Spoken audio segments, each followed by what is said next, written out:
இன்றைக்கி செவ்வாய்க்கிழமை முருகனுக்கு உகந்த நாள். பால் அபிஷேகம், பன்னீர் அபிஷேகம், பஞ்சகவி அபிஷேகம் பண்ணியாச்சு. முடிஞ்ச அளவுக்கு அலங்காரம் பண்ணி தீபம் ஏற்றியாச்சு.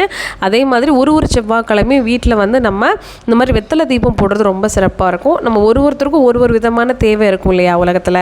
அவங்களுக்கு ஏற்ற மாதிரி நம்ம பிரார்த்தனையை வச்சுக்கிட்டு என்ன பண்ணலான்னா, நம்ம முருகருக்கு வெத்தலை தீபம் செவ்வாய்க்கிழமை வீட்டில் போடுறது ரொம்ப சிறப்பாக இருக்கும்.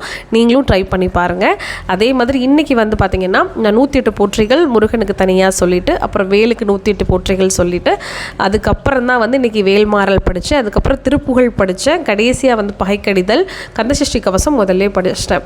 எப்பயுமே செவ்வாய்க்கிழமையாவது ஒரு மணி நேரம் ஒதுக்கி நீங்கள் இந்த மாதிரி பூஜை பண்ணி பாருங்கள். கண்டிப்பாக நம்ம நினச்ச விஷயங்கள் எல்லாமே கடவுள்கிட்ட சொல்லாமே அது எல்லாமே உங்களுக்கு அவர் நடத்தி கொடுத்துருவார்.